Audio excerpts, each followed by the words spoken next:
안녕하십니까. 지금 소중한 시간을 할애하시면서 본 웨비나에 참석하고 계신 분들께 감사하다는 말씀을 드립니다.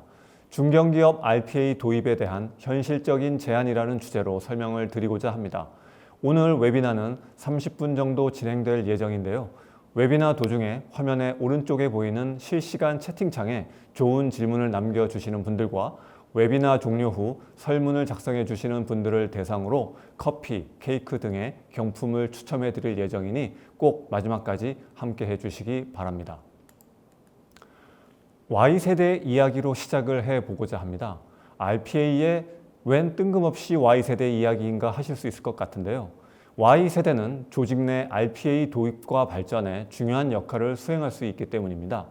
Y세대의 특징이 어떻길래 그리고 어떤 부분에서 RPA가 Y세대의 특징과 맞아떨어지는 것이 있는지 설명을 드려보겠습니다.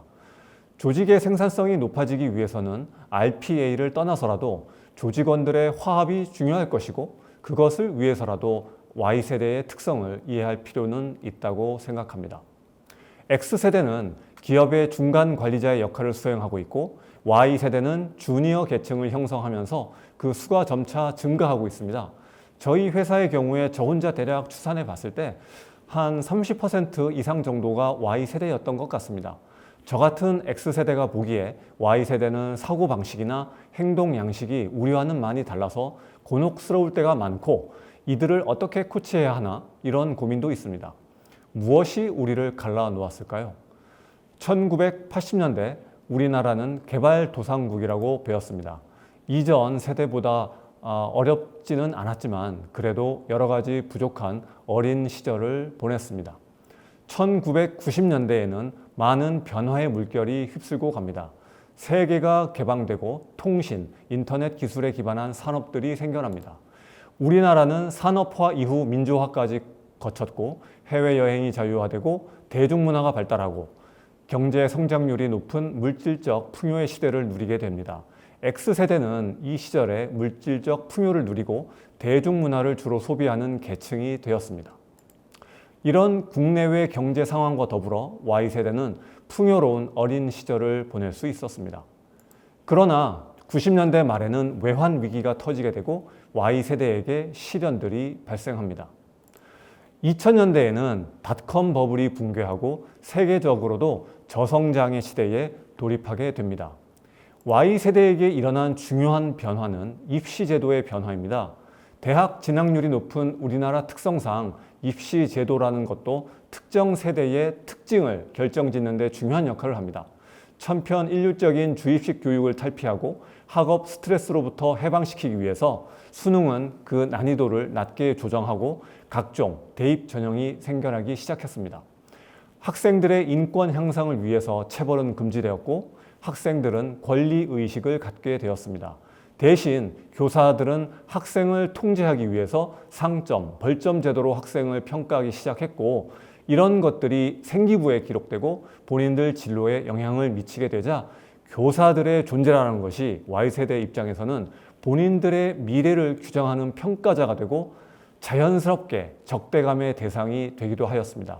이는 나아가 그들에게 기성세대란 복종해야 하면서도 분노의 표출 대상이 됩니다. Y세대가 졸업을 하고 사회로 나왔을 때는 외환위기 이후에 저성장 기조가 이어지면서 비정규직이 증가했고 일자리의 질은 X세대에 비해 너무 안 좋아졌습니다. 어린 시절은 풍족하게 보냈지만 성인이 된 그들의 형편은 더 안 좋아졌습니다. 2000년대 말에는 또 세계 금융위기가 발생하면서 상황이 더 나아지리라는 희망은 점점 더 멀어지게 되었습니다. X세대는 학창시절에 오락실, 만화방, 운동장 등에서 친구들과 놀면서 시간을 보냈고 대학에서는 동아리를 만들어 함께 놀았습니다.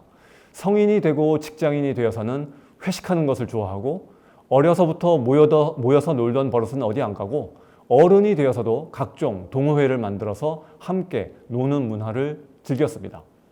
Y세대는 학창시절에 학원만 다녀야 했습니다. 수능이 쉬워져다 보니까 문제 한 개가 맞고 틀리고가 대학의 당락을 결정했기 때문에 학원을 열심히 다니면서 실수를 줄이는 방법을 배워야 했기 때문입니다. 그러다 보니 혼자 조용히 보내는 것이 익숙했던 세대입니다.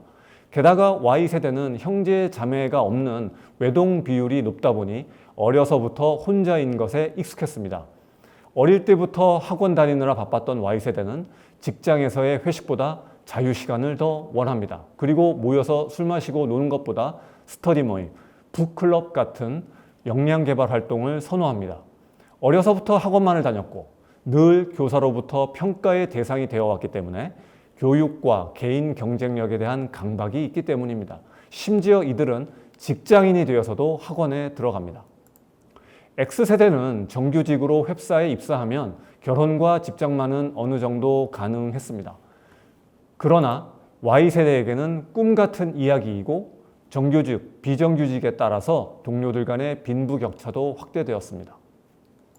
부족했던 어린 시절을 보낸 X세대는 금전적 보상이나 성과를 인정받기 위해서 치열하게 일하는 것이 당연시되는 문화에서 성장을 했다면 어릴 적 풍요롭게 보낸 덕분에 Y세대는 X세대처럼 돈에 그렇게 연연해하지 않습니다. 그래서 금전적인 보상이 잘 먹히지 않습니다. 대신 교육과 경쟁력에 대한 강박이 있는 Y세대는 개인 역량 발전이 중요한 동기부여가 되고 자유시간을 즐기기를 원하고 그것이 가능하도록 적당한 업무량을 선호합니다. 그리고 어릴 적부터 부모님의 관심, 학교 교사들의 관심 이런 것들을 받으면서 자라왔습니다. X세대는 교실이 콩나물 시루였다면 Y세대는 학생 수가 줄어서 교사들이 개개인별로 신경을 써줄 수 있었습니다. 또 학원 가면 학원에서 원장이나 선생들로부터도 많은 관심을 받았습니다. 그러다 보니 엄격한 수직적 관계보다 수평적인 관계를 선호하고 유연한 사내 분위기를 선호합니다. 같은 대한민국 국민이지만 X세대와 Y세대는 이렇듯 전혀 다른 환경에서 자라왔습니다. 이들 Y세대는 조직 내에서 인원수가 그 점차 증가할 수밖에 없습니다. 그런데 기성관리자 입장에서는 그들에게서 이해하기 어려운 모습들을 발견하게 됩니다. 우리는 위에서 까라면 깠는데 그들은 왜요? 라고 되묻고 업무 규정에 나와 있느냐고 되묻습니다. 허드렛 일 같은 거 시키면 납득하지 못하는 표정에 불만스러운 티까지 내는 경우도 있습니다.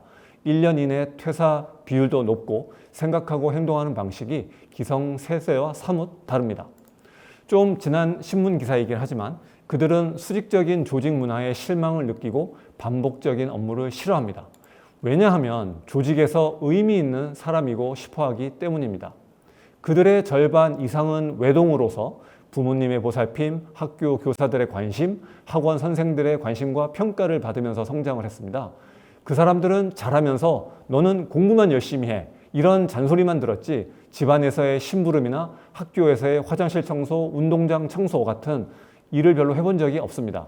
그래서 자기 일을 잡일을 자기 일로 받아들이기 힘들어합니다. 그들은 조직 성장에 기여하는 의미 있는 사람이고 싶어하고 또한 학종, 이른바 학생부 종합 전형으로 대학을 갔기 때문에 내신, 봉사활동, 독서활동, 자소서, 서클 등등등 남들과 비교 평가당하면서 자라왔기 때문에 개인 역량 개발과 성장에 강박증이 있습니다. 때문에 이 일을 통해 본인도 성장하고 싶은 욕구가 강합니다. 많은 보살핌과 관심을 받아온 그들은 직장 상사에게도 비슷한 것을 요구하는 것 같습니다. 사람이 좋은 상사를 원합니다. 또한 자기의 역량 개발을 위해서 그들이 보고 배울 만한 점이 있도록 실무에 능한 상사를 원한다고 합니다. 여기서 재미로 보는 호사분면을 짚고 넘어가 보겠습니다. 호사분면이라고 들어보셨습니까? 이미 아시는 분도 계실 수 있겠습니다. 가로축은 일을 잘 하냐 못하냐로 구분하고요. 세로축은 친절한지 불친절한지로 구분하는 사분면입니다. Y세대는 사람이 좋고 실무에 능한 상사를 원합니다. 그런 상사는 여기 사분면 중 어디에 속할까요? 네, 친절하고 일 잘하는 사람이겠죠. 호사분면에서는 이런 사람을 호인이라고 정의하고 있습니다. 일은 잘하는데 사람이 좀 불친절합니다. 호사분면에서는 이런 사람을 호랭이라고 정의합니다. 여기에 속하시는 분들은 친절함이라는 스킬을 좀 획득하시면 Y세대로부터 인정받는 관리자가 되실 수 있습니다. 자, 다음.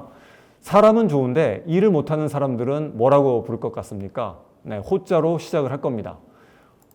호구라고 정의하고 있습니다. 이런 분이 관리자면 어떨 것 같습니까? 아마도 일을 못하니 관리자가 되기 어려울 것 같은데 그래도 운이 좋아서 상사가 되었다라고 한다면 성품은 나쁘지 않으니까 같이 지낼 만은 한데 Y세대로부터는 배울 것이 없다고 존중을 못 받지 않을까 합니다. 마지막으로 일도 못하면서 불친절한 사람은 호로라고 정의하고 있습니다. 여기 있는 분들은 답이 안 나오죠. 딱딱한 주제를 풀어보고자 우스개로 한번 넣어봤습니다. 주 52시간 제도 그리고 코로나를 계기로 원격 비대면 업무 환경이 확대됨에 따라서 모든 조직들에게는 생산성을 높이고 ROI를 향상시키고 업무 품질을 개선해야만 하는 도전을 받고 있습니다.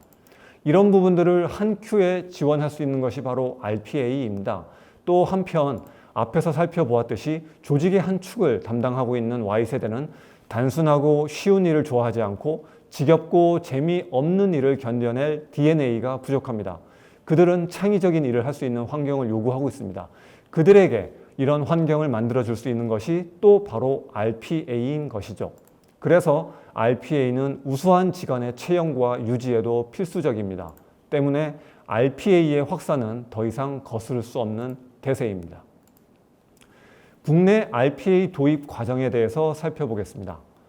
RPA는 2018년에 세계적인 성장세를 맞게 되었습니다. 이때 RPA를 판매하는 벤더들이 기업들에게 강조했던 것이 RPA를 도입하기 위해서는 이를 추진할 전담 조직인 COE가 필요하다는 것이었습니다. 다른 솔루션도 비슷하긴 하지만 RPA는 그 특성상 다른 솔루션들보다 더더욱 사람과 프로세스에 결합되어 있습니다. 조직 내 사람이 하는 일, 즉 프로세스를 자동화로 돕는 기술이 바로 RPA입니다. 이렇게 기술, 사람, 프로세스가 강하게 결속되다 보니 이들 전체를 조망하면서 적용하고 관리하고 발전시킬 내부 조직이 필요하기 때문입니다. 2019년에는 해외 RPA 사례들을 참고하면서 국내에는 금융, 보험사 중심으로 도입이 활발히 이루어지게 됩니다. 2020년에는 제조, 통신, 물류 산업 등등 대기업 중심으로 도입이 이루어집니다. 이때 코로나 상황에 그 중요성이 더욱 부각되었던 해이기도 합니다. 그리고 올해 2021년은 앞서서 도입했던 대기업들은 내재화를 진행하고 있고 올해부터 중견기업들의 도입이 확산되고 있습니다. 그래서 중견기업들을 대상으로 하는 이런 웨비나를 진행하기도 하는 이유입니다. 한편 대기업이 내재화를 한다는 의미는 RPA 공급사로부터 이전받은 기술을 내부 직원들이 전문적으로 익히고 스스로 적용해 나가는 것을 의미합니다. 그래서 직접 로봇을 자기가 개발하고 업무에 활용하게 되는 것입니다. 이미 앞서서 이렇게 RPA를 도입하였고 지금은 추가 확산을 진행하고 있거나 고민하고 있는 기업들이 당면하고 있는 상황들입니다. 첫 번째, RPA를 도입한 대기업들은 전담 조직인 COE도 구성하고 솔루션도 구입하는 등 인력과 인프라에 많은 투자를 했습니다. 이제 경영진 입장에서는 그래, 자동화로 시간 절감을 한 것은 알겠는데 어느 정도 시간이 흐른 뒤에는 야, 그것 말고 뭐가 더 좋아졌냐? 이런 질문을 던집니다. 그리고 구체적인 사업 성과를 담당자들에게 요구하게 됩니다. 매출 이익이 늘었는지, 비용이 감소하였는지, 아무래도 이런 류의 사업적 성과를 기대하게 됩니다. 이런 요구를 받는 COE 팀은 그럼 어떤 KPI를 설정해야 하는지 고민이 될 수밖에 없을 겁니다. RPA 도입 초기에는 시간 절감 같은 단순 KPI를 적용해도 문제되지 않았겠지만 사업 성과와 연결시키기 위해서는 현업 부서로 그 책임을 확대시켜야 합니다. COE 팀만으로는 사업적 성과를 만들어낼 수 없기 때문이죠. 매출 증대라는 KPI를 세웠다면 영업 부서로 또는 업무 재배치라는 KPI를 세웠다면 인사 부서로 그 책임을 함께 확대시켜야만 합니다. 다음으로 새로운 기술과 트렌드를 융합하려는 시도들도 이루어지고 있습니다. 그래서 지능형 OCR이나 AI와 결합하는 것들인데요. 어떤 기업이 이미 완벽하게 디지털화되었다면 필요 없겠지만 그렇지 않은 곳에서는 종이 문서를 디지털 데이터로 변환하는 과정이 필수적입니다. 그래서 스캔 문서나 수기 문자까지 더 잘 인식하는 지능형 OCR이라든지 또는 자연어 처리가 가능한 AI와의 결합, 이런 것들을 통해서 더 복잡한 업무까지 자동화를 시도하려는 움직임이 나타나고 있는 중입니다. 다음, 직원들의 참여를 유도시켜서 더 많은 자동화 아이디어 발굴을 하고 있습니다. 그래서 내부 경진대회 같은 것들을 주최하기도 합니다. 이것을 위해서는 조직 내 스스로 자동화를 할 수 있는 선수들을 만들어내야 하고 직원들을 교육시키고 양성시키는 과정도 함께 병행이 되어야 하겠습니다. 이렇게 내부 직원들이 만든 로봇은 전사적으로 다른 직원들과 공유하고 확산시키기 위해서 포털을 만들기도 합니다. 포털에는 아이디어를 제안할 수도 있고 또 아이디어가 채택이 된다면 개발과 실제 사용까지 연결될 수 있도록 지원하고 있습니다. 방금 앞 페이지에서 RPA 확산을 시도하는 기업들이 당면하는 상황을 말씀드렸는데 여기서는 실사례입니다. 국내 기업 사례도 많겠지만 기사로서 상세하게 다루어진 곳이 싱가포르 텔레콤이어서 인용해 보았습니다. 싱텔은 한국의 KT 같은 회사입니다. 그곳은 무려 2018년에 1인 1로봇 비전을 선포했습니다. 말 그대로 개인이 봇을 직접 개발하도록 지원을 했고요.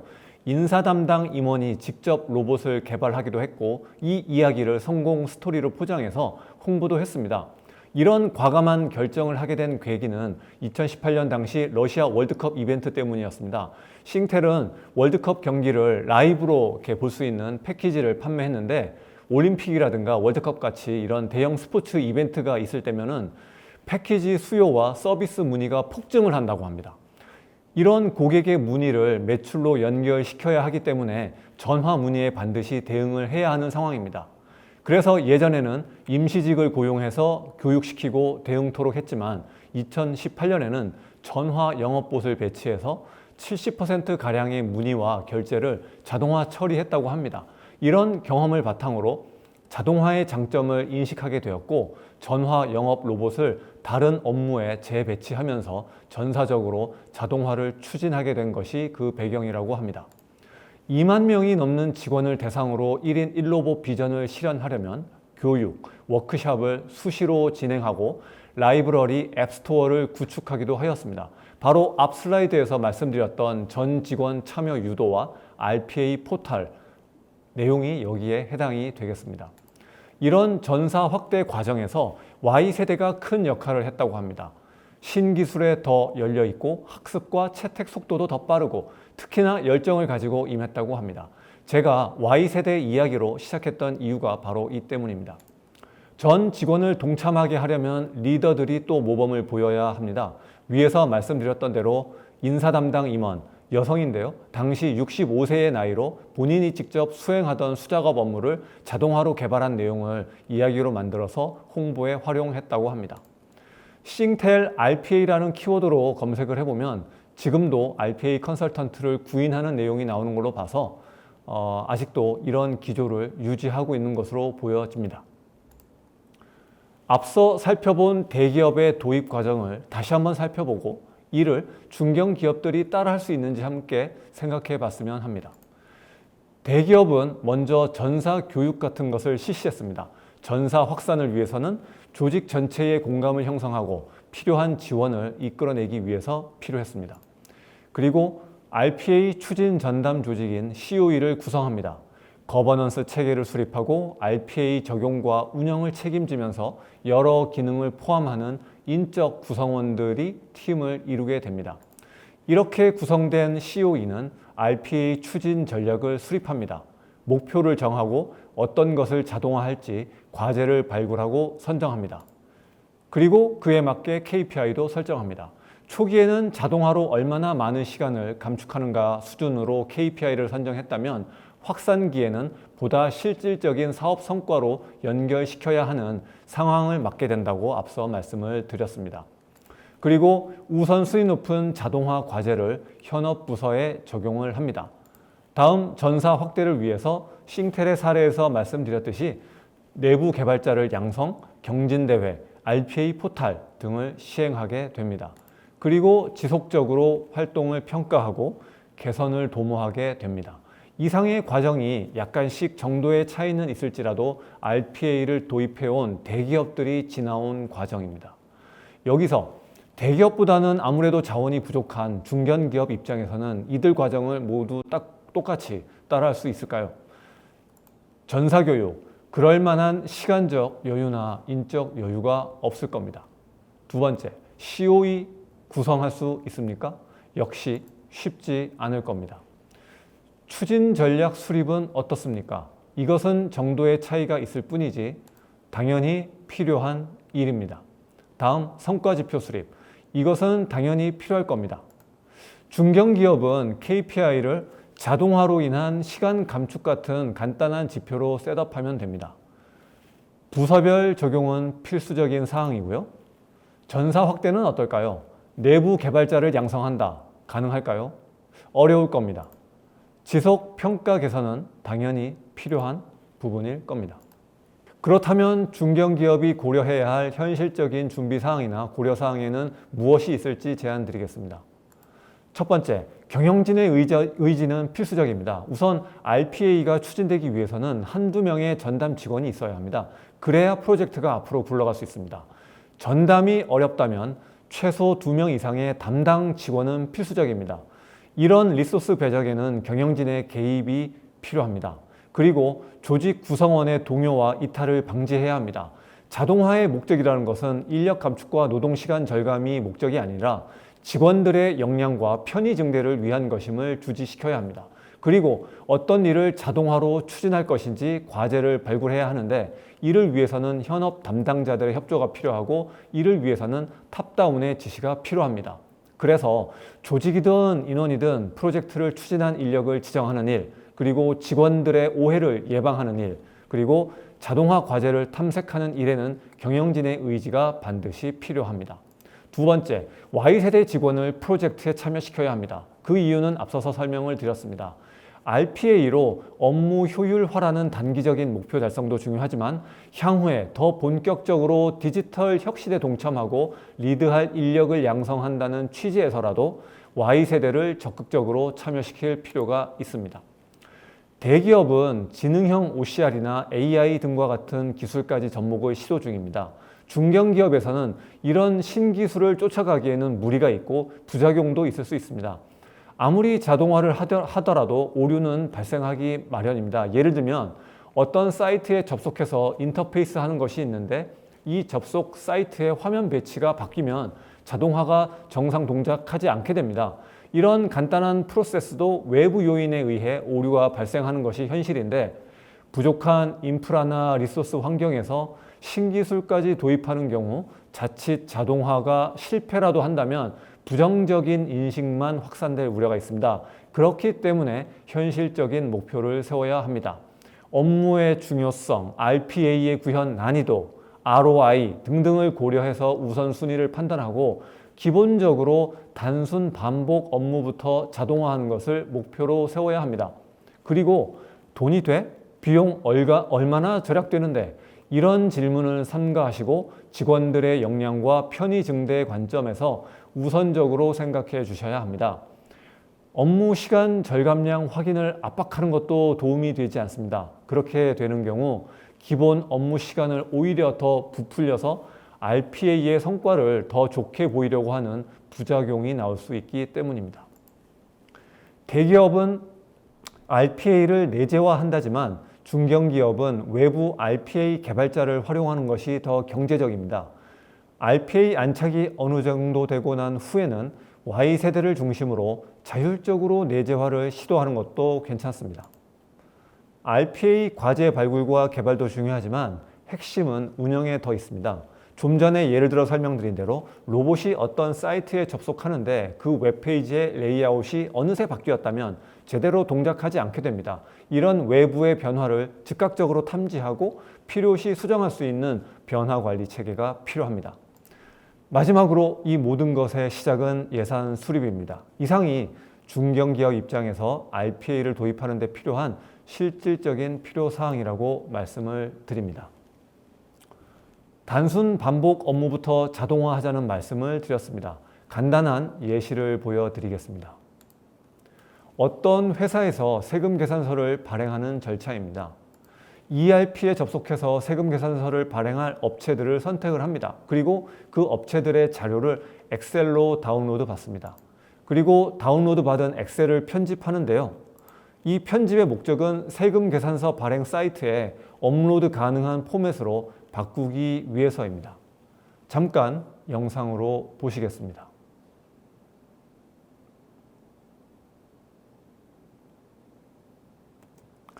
네, 이 화면이 ERP에 접속을 해서 세금 계산서를 발행할 업체를 선택을 하고 해당 자료를 엑셀로 다운로드 받는 과정을 보여드리는 예시입니다.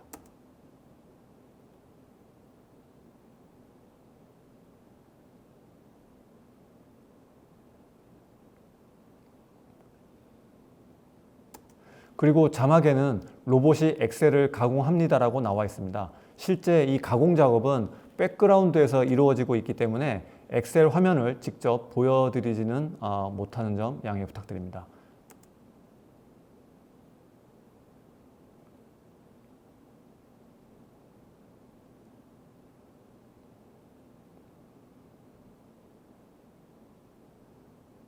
네, 여기 파이널이라는 이름의 엑셀 파일이 새롭게 생성이 되었습니다. 로봇이 엑셀을 가공하고 그 결과물을 만들어낸 파일이 되겠습니다.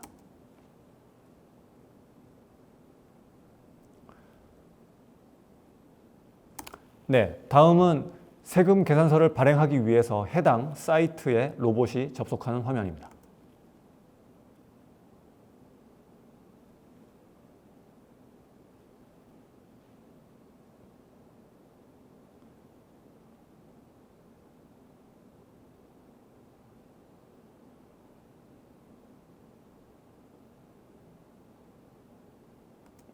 네, 엑셀을 업로드를 하고 자료를 올리고 그 다음에 공인인증서 인증까지 마치면서 세금 계산서를 발행하는 그런 화면이 되겠습니다. 다음 예시는 다른 회사의 예인데요. 거래처로부터 세금 계산서를 수령하면 이를 매입 승인한 뒤에 세금 계산서의 내용을 엑셀로 옮겨 적는 절차입니다. 굳이 엑셀로 옮겨 적는 이유는 이 세금 계산서에 대한 비용 지급을 위해서 ERP에 업로드할 수 있는 포맷으로 바꾸기 위해서입니다. 잠깐 영상으로 보시겠습니다. 영상에서는 엑셀에 기록하는 내용까지만 나와 있습니다. 해당 고객사 ERP 화면을 캡처가 불가능해서 좀 보여드릴 수가 없었습니다. 먼저 보시는 이 화면은 사용자가 수작업으로 하고 있는 행위를 보여드리는 겁니다. 즉 로봇이 자동화하는 절차가 아닙니다. 수령받은 세금 계산서에 나와 있는 이 데이터를 엑셀로 하나하나 한 땀 한 땀 옮겨 적고 있는 작업입니다. 이렇게 옮겨 적는 이유는 이 엑셀을 가지고 나중에 비용 지급을 위해서 다른 시스템에 업로드 한다거나 하는 그런 활용 목적으로 이런 엑셀 옮겨 적기를 하게 되는 것입니다. 네, 지금은 영상을 좀 빨리 돌리고 있는 것이고요.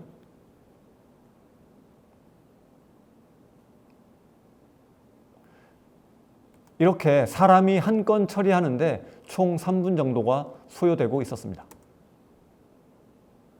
이것을 자동화를 한 화면입니다. 세금 계산서를 조회하고요.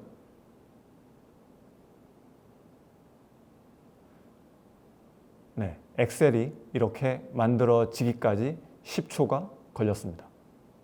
다음 예시는 엑셀로 만든 관리 양식 및 보고서 양식을 만드는 것이 최종 목적입니다. 이것을 위해서 먼저 SAP ERP와 생산관리 시스템에 접속을 해서 각각 필요한 정보를 엑셀로 다운로드 받습니다. 그 다음 자동화된 편집을 통해서 최종 관리 양식, 보고서 양식을 만들어내게 되는 것입니다. 잠시 영상으로 보시겠습니다. 네, SAP에 로그인을 해서 관련 자료를 검색을 하고 엑셀로 다운로드 받는 과정입니다. 로봇이 직접 수행하고 있는 화면입니다.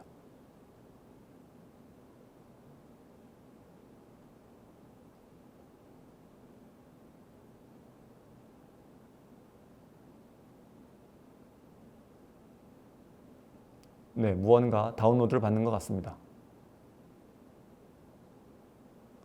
다음으로는 다른 시스템, 생산관리 시스템에 접속을 해서 또 관련 데이터를 조회를 하고 이를 또 다른 엑셀 파일로 다운로드 받는 과정입니다.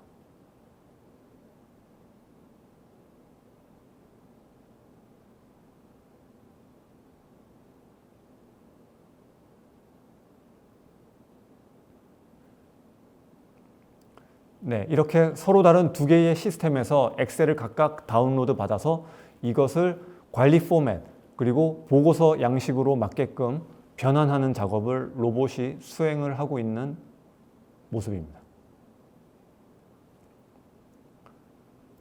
여러 가지 수식도 입력을 하고요. 서식도 지정을 하고 VLOOKUP도 입력을 하고 있습니다. 저희는 얼마 전에도 이런 웨비나를 통해서 RPA 솔루션을 소개해 드린 적이 있습니다. 당시에도 다른 형태의 업무 자동화 사례를 소개한 내용이 있으니 유튜브에서 한국 후지제록스 RPA라고 검색을 하시거나 여기 페이지에 나와 있는 링크에 접속해 보시면 관련 내용을 확인하실 수 있습니다. 한국 후지제록스 RPA의 장점을 간단히 설명드리겠습니다. 왼쪽은 타 RPA, 오른쪽은 저희 한국 후지제록스 RPA입니다. 공히 로봇에게 일을 시키는 사람이 있고 이 일을 받은 로봇은 묵묵히 일을 수행합니다. 로봇은 구매할 때도 비용이 들지만 유지하는 데에도 비용이 발생한다는 것 알고 계십니까? 비유를 들어서 설명을 한다면 보통의 타사 로봇들은 매년 급여를 요구합니다. 급여를 안 주면 일을 안 합니다. 매년 라이센스 구독료를 갱신시켜야 한다는 의미입니다. 로봇이 아주 인간적입니다. 반면 저희 로봇도 유지 비용이 들긴 하지만 급여 수준을 달라는 것은 아니고 식비 수준만 요구를 합니다. 저희 로봇은 영구 라이센스입니다. 한 번 사면 계속 쓸 수 있습니다. 즉 로봇을 노예처럼 종신 고용을 할 수가 있습니다. 다만 유지 보수를 위해서는 약간의 비용만 발생하게 됩니다. 이번에는 대상을 로봇에서 사람으로 바꿔보겠습니다. 타사 RPA에서는 지정된 사용자만 로봇의 일을 시킬 수 있습니다. 로봇의 일을 시키기 위해서는 디자인 툴을 이용해서 로봇이 수행해야 하는 일을 지정해 줘야 되는데 그 디자인 툴을 사용할 수 있는 사용자 라이센스가 제한적이라는 의미입니다. 반면 저희 RPA에서는 누구나 로봇의 일을 시킬 수 있습니다. 디자인 툴에 라이센스 제한을 두지 않는다는 말입니다. 하지만 타 RPA도 그렇고 저희도 그렇고 로봇의 일을 시킬 수 있으려면 당연히 툴을 이용해서 프로세스를 디자인하는 기술은 배워야 되겠죠. 앞선 싱텔의 사례에서 1인 1로봇 비전을 말씀드렸습니다. 타 RPA는 나만의 로봇을 가지기 위해서는 로봇 라이센스에 대한 추가 비용이 발생합니다. 그러나 저희는 로봇은 추가 비용 없이 나만의 로봇을 누구나 만들어서 사용 가능합니다. 이 경우 로봇은 사용자 PC에서 동작하게 됩니다. 여러분 기업 내 Y세대 직원들에게 이 디자인 툴을 제공해 보십시오. 그들은 아마도 열정을 가지고 본인들의 잡일을 자동화하려는 노력을 하게 될 것이고 기업의 생산성 향상, 직원의 만족도 향상으로 연결되리라 확신합니다. RPA는 어려운 것이 아닙니다. 도입에 리스크가 많은 편도 아닙니다. 만약에 로봇이 고장났다. 그러면 큰 문제가 될까요? 시스템 장애가 생겨서 업무가 중단이 될까요? 그렇지 않습니다. 원래 사람이 하던 대로 다시 하면 됩니다. 그런 관점에서 리스크가 많지 않다는 말씀을 드리는 것이고 도입에 큰 부담을 느끼실 필요가 없습니다. 다만 이미 만들어진 로봇이 제대로 동작하고 있는지에 대해서 주기적으로 점검하는 절차는 반드시 필요합니다. 또한 어떤 절차가 10단계의 과정을 거친다라고 한다면 그 모든 단계를 자동화해야 할 필요는 없습니다. 중간중간에 사람이 개입해서 어떤 확인이나 결정을 할 수 있도록 설계할 수 있습니다. 이때 로봇은 사람한테 팝업창을 띄워서 사람의 개입을 요구하게 되는데요. 처음부터 끝까지 모든 것을 자동화하려는 시도로 기술 검토, 개발 적용에 오랜 시간이 걸린다면 차라리 사람의 개입을 통해서 더 쉽고 빠르게 개발해서 적용하는 것이 더 ROI가 높다는 사실도 주지하시면 좋을 것 같습니다. 이상으로 전달드리고자 하는 말씀을 마치도록 하겠습니다. 지금까지 경청해 주셔서 감사드립니다. RPA 도입을 고민하고 계시는 중견기업 또는 중소기업 관계자분들께서는 언제든지 저희에게 연락 주시기 바랍니다. 그리고 본 영상을 귀사 경영진들께 보실 수 있도록 권유해 주시기 바랍니다. 현재 채팅창 위로 보이는 것처럼 간단한 서베이가 진행 중이니 꼭 답변 부탁드립니다. 지금까지 경청해 주셔서 대단히 감사합니다.